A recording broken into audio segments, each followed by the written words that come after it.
ఈ రోజే డౌన్లోడ్ చేయండి. మీ ఫేవరెట్ షోస్ చూడండి. పిచ్చి పట్టిందా నీకు? విడాకుల కాగితాలే అవి, వాటిని చింపేస్తున్నావు. విజయ, ఏంటిది? ఏం చేస్తున్నావో అర్థమవుతుందా? ఇప్పటిదాకా తెలియలేదక్క, ఇప్పుడే తెలిసింది. ఏం తెలిసిందే నీకు? తాళి విలువ తెలిసింది. ఆడదాని మెడలో పసుపు తాడు పడిన తర్వాత కట్టినవాడు ఎవడైనా కళ్ళు మూసుకుని 100 ఏళ్లు కాపురం చేస్తారు. అది నచ్చిన వాళ్ళు ఉంటారు, నచ్చని వాళ్ళు ఉంటారు. నాకు నచ్చలేదు కదా అని ఈరోజు ఈ తాళి తీసే హక్కు నాకు లేదు. అందుకే నేను ఉండాల్సింది నా పుట్టింట్లో కాదు, అత్తారింట్లో అని తెలుసుకుని వచ్చాను.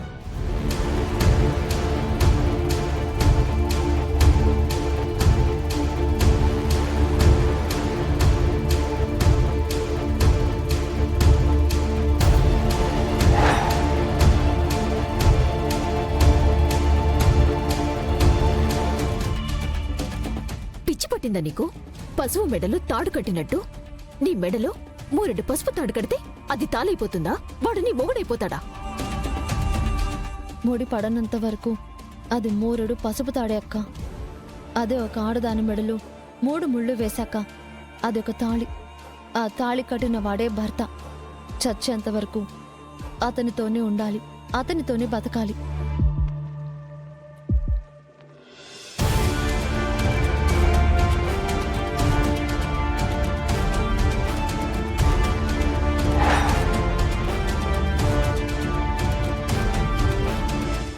ఏం వదినమ్మా, ఇప్పటిదాకా తనకిష్టం లేదనే కదా విడాకులు కావాలి అది ఇది అనేవు. ఇప్పుడు విజయశాంతి నా కోసం వచ్చుండాది. ఇంకా ఎందుకట్ట మాట్లాడుతూ ఉండవు?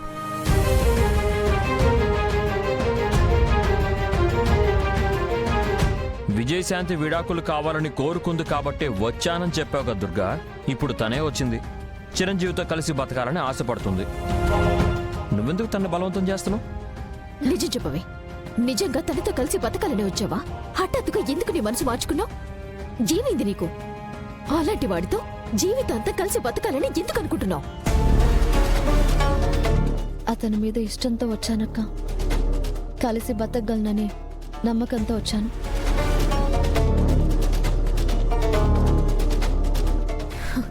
అసలు ఇలాంటి నిర్ణయం తీసుకోవటానికి కారణమేంటి? నేను ఇంటి దగ్గర ఉన్నప్పుడు కూడా బానే ఉన్నావు కదా. మెడలో తాళి పడిన తర్వాత ఆడపిల్ల ఉండాల్సింది అత్తింట్లో కానీ పుట్టింట్లో కాదని తెలుసుకొని వచ్చానక్క. అమ్మాయి ఇష్టం అని చెప్పింది కాబట్టి విడాకులు ఇప్పించడం కష్టం అమ్మా. ఏంటి ఇలా తయారయ్యావు? అమ్మా దుర్గా, నా అత్తెల్లు వాడు నా భర్త అని తనంతట తానే వచ్చిన తర్వాత బయట నిలబెట్టి మాట్లాడతారు. అమ్మాయికి దిష్టి తీసి ఈ ఇంటి కోడలుగా లోపలికి తీసుకురండి. పదండి, పదండమ్మా.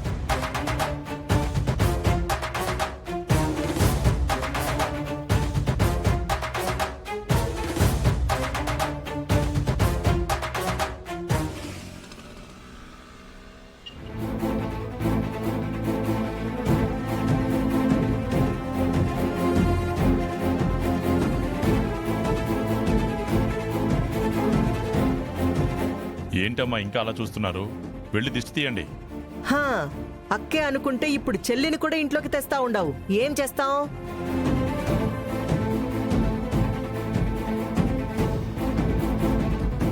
ఏమట్లా చూస్తా ఉండారు? చెప్తా ఉంటే వినపళ్ళా? ఆటో విజయశాంతికి హారతిచ్చి లోపలికి తీసుకురండి. ఇదేంటత్తా, దాన్ని ఇంట్లోకే రానివ్వకూడదు అనుకుంటే మన చేతులతోనే హారతిచ్చి లోపలికి తీసుకొచ్చే పరిస్థితి వచ్చింది. దాని టైం అలా కలిసి వస్తుంది. అక్కే అగ్ని అనుకుంటే వచ్చేది వాయుగుండం. దీనితోటి ఎన్ని ఇబ్బందులు పడాలో.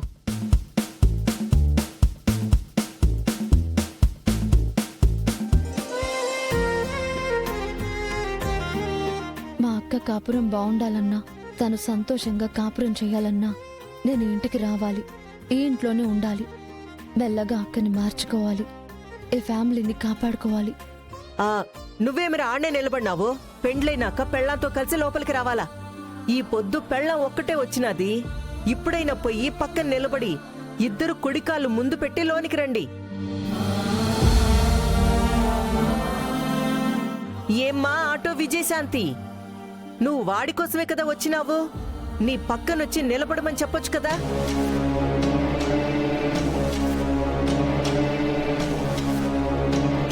ఆటో విజయశాంతి, ఆటో విజయశాంతి పేరు పెట్టి పిలవచ్చు కదా. ఆ పేరే కదన్నా అమ్మకి బాగా ఇష్టమో. ఆడ నుంచే వచ్చినాది కదా, యాడ నుంచి వచ్చినాదో గుర్తుండాలంటే ఇంటి పేరు లెక్క తగిలించుకున్నా ఆటో అనేది ముందుండాలా.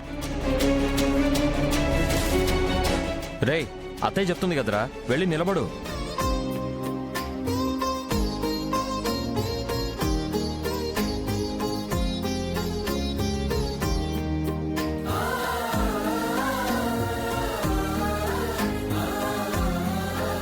నా చెల్లి జీవితం వాడి వల్ల నాశనం కాకూడదు.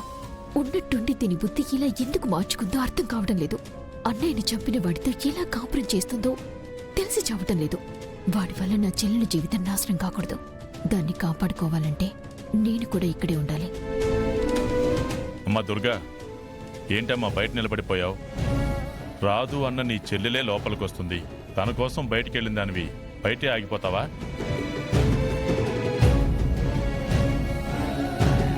అలా ఎలా ఆగిపోతుంది నాన్న? దుర్గా రా.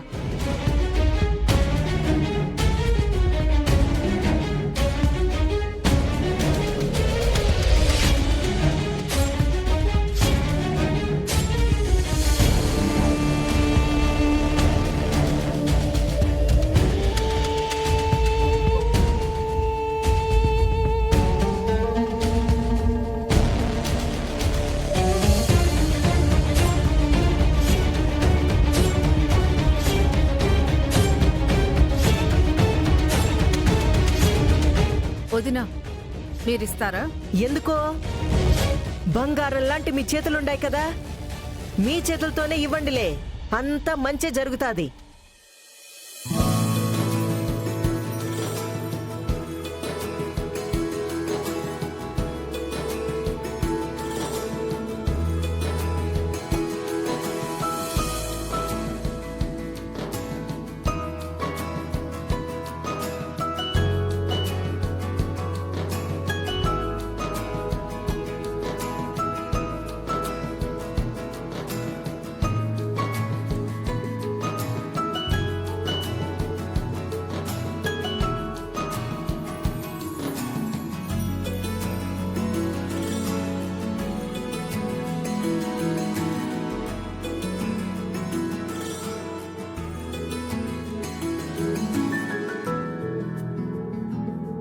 హారతి ఇచ్చేసినారు కదా, ఇద్దరు కుడికాలు పెట్టి లోపలికి రండి.